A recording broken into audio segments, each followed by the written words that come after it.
Vice-Ministra Assunto ASEAN Hateten precisa finalizar acordo hamutuk hatnulu resinwalu com assuntos econômicos ou de facilitar atividades comércio união.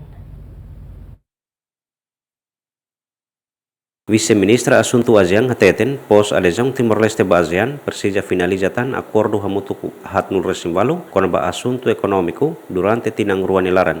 Hodi assegura integração regional ida nebe makdiak no facilita atividade comércio união. Curto prazo, ita tem que começar queras, de 27 e equipa harehela para depois mais vale conselho ministro mais neba ami e roteiro ne care deixam prioridade segundo imediatamente depois da adesão, né? Mas ita colhe quando vai 48 instrumentos legais que ita precisa assegurar quadro jurídico que sira para depois belemos rola parte e bela implementa acordo sernebe que tu irmai.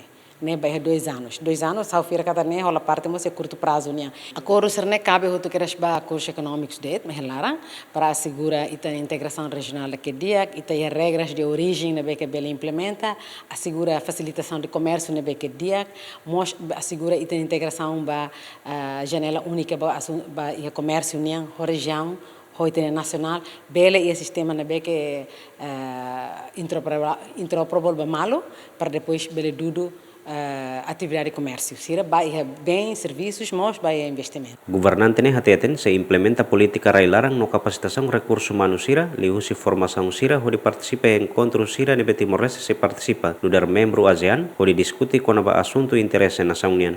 E depois nós temos capacitação vai ter oficiais sira para entender lutar e participa em encontros olubukira e até ital osan banes observadores vai bem agora também são membro tenta para entender cada assunto sernabe que discute e encontros diferentes sernabe que Timor-Leste se participa nessa membro é direito a nessa membro e responsabilidade a nessa membro e fomos intervenção ba assuntos balo que está sendo interesse a nessa membro ne imediatamente funciona assim né.